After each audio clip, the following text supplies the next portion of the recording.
Mchezo wa dabi ya Kariakoo kulochezwa, Yanga umefanya maamuzi ya kwenda kasi ili kudai haki ambayo wanaona wanastahili kupewa. Hilo ni jambo ambalo limechukua nafasi kweli kweli, ni muendelezo wa dabi. Dabi ni ya moto kweli kweli. Lakini kabla ya haya kuchukua nafasi, Haji Manara ambaye ni mwanachama wa club ya Young Africans, jana aliibuka na kufunguka mengi kweli kweli baada ya barua. Sasa miongoni mwa mambo ambayo yamefunguka ni kumtaka rais wa klabu ya Yanga Hersi Said kuitisha mkutano wa dharura wa wanachama ili kulizungumzia hili sakata. Haji Manara huyu hapa. Chini ya rais wetu Hersi, iitishe mkutano wa dharura, mkutano mkuu wa dharura. Ajenda iwe moja tu, kujadili sakata, na tutoe maazimio ya mkutano mkuu. Kwa ubabe wa aina hii, tutoke na azimio. Manake msiingie nye kina Hersi na kamati yake utendaji, maana ulizo shampiga mkwala Arafati, msemaji wetu naye kishapigwa mkwala, sasa hivi naye pembeni. Sasa msiingie nyinyi kwenye hiyo mkwala. Tuachie, tuleteni sisi mkutano mkuu wa wanachama wa dharura. Ibara 22 ya katiba yetu inaruhusu mkutano mkuu wa dharura wa wanachama. Semeni, toeni notice ya siku 14, siku 7, tukutane. Tuje na azimio. Yanga ni kubwa. Yanga ni kubwa. Haiwezekani rais wa TFF unakaa unashutumu viongozi wetu tumekaa kimya. Na kinachoogopesha ni kufungiana tu. Huwezi kukaa milele katika nafasi hizi ndugu zangu. Huwezi kuwa rais wa taasisi yoyote, wa nchi yoyote ukakaa milele. Usitumie kiburi cha uongozi kuwadhalilisha wenzio. Ujinga na utoto, kwa sababu umesimamia kanuni. Ni ujinga huo, ni utoto huo. With due respect, Karia, unaikosea mpira na unakosea Young Africans. Na hawa viongozi wa Yanga najua hawawezi kukwambia kwa sababu utawafungia. Mimi nakwambia umewakosea watu wa mpira, umewakosea Young Africans, na katika jambo hili omba radhi kwa kufuta kauli zako. Umemsikia Haji Manara huyo? Jessica Mhagama. Nimemsikia. Evans, umemsikia Haji Manara? Nimemsikia vizuri. Anamtaka rais wa shirikisho la soka nchini Tanzania, Wallace Karia, aombe radhi kwa kauli ambazo amezitamka. Atengue kauli. Na Manara amezungumza kwa mamlaka kweli kweli. Manake nitakuja kuangalia pia kifungo ambacho kinaweza kumfungia Manara. Tena. Kwa hizi anafungiwa kama nani? Kama wanachama, nao pia kwenye kanuni pia wana eneo lao. Ngoja nitakupa kanuni wala usijali. Wanachama Manara ni mwanachama hivi sasa. Yani kufungiwa kama ni mwanachama ni klabu inamfungia au ni bodi inamfungia ama ndio TFF wanamfungia? TFF. Kama yule Mohamed alivyofungiwa. Ndio. Yule wa Simba Sasa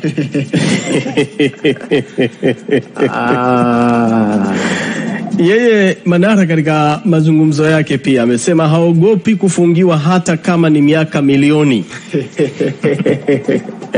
Unaelewa hicho Liwalo na liwe. Hapo ni patamu kulikweli. Sasa kanuni ya 47 kuhusu udhibiti wa club.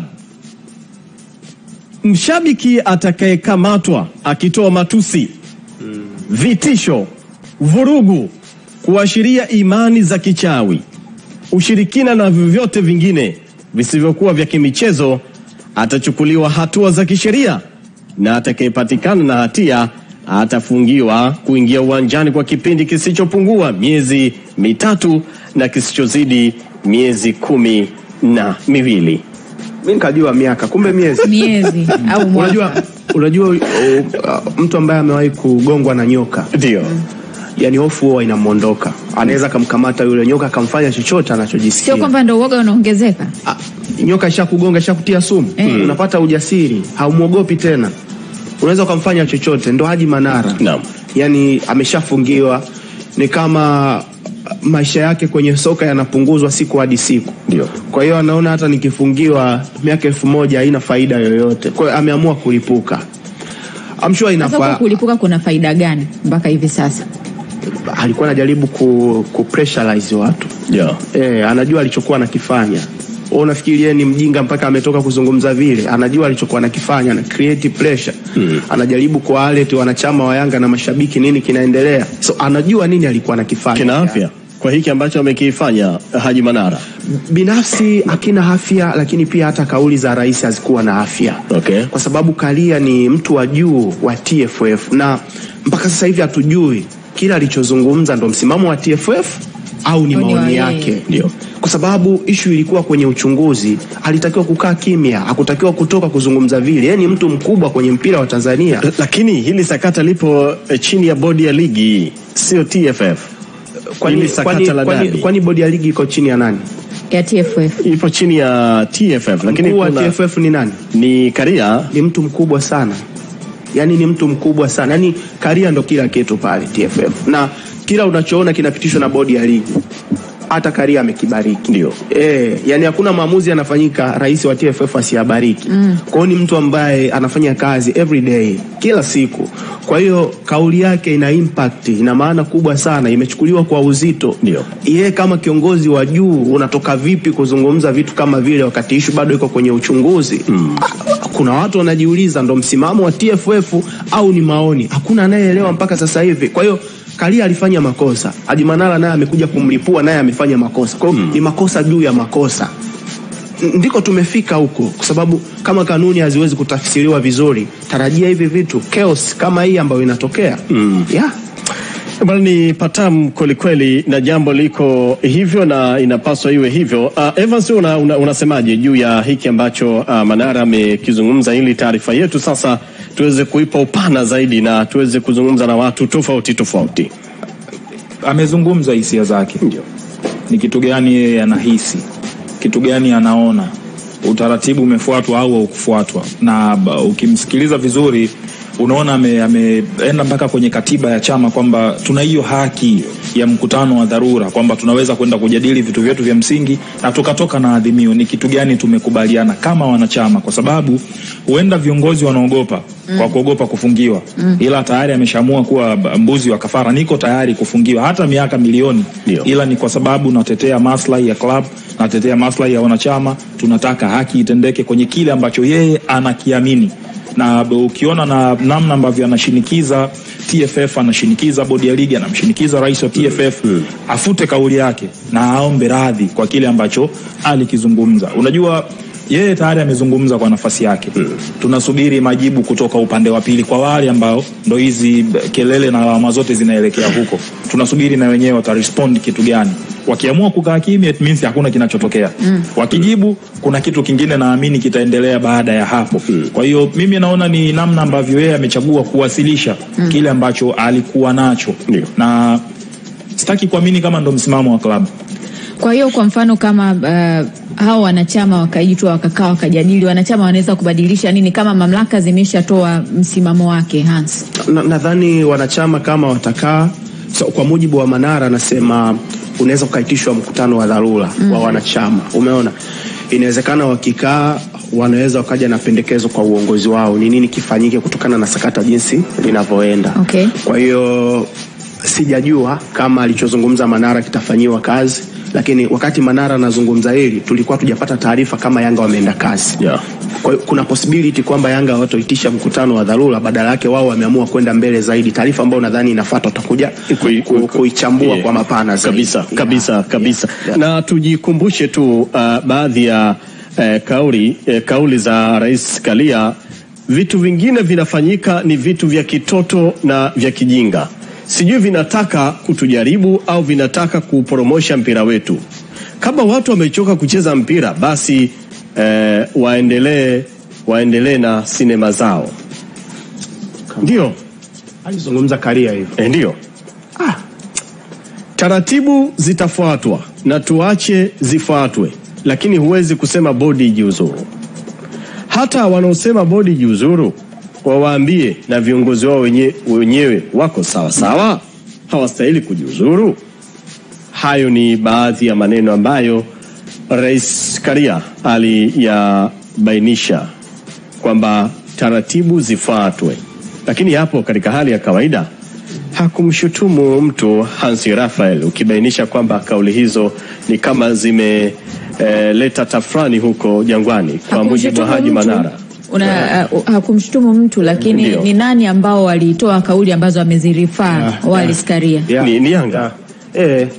Kwa hiyo yani nafikirika, unajua ni nani alikuwa anazungumziwa. Kwa position ya rais miaka 12 sikubaliani na alichozungumza. Miaka 12 sikubaliani na alichozungumza. Wali dhani alitakiwa kufanyaje?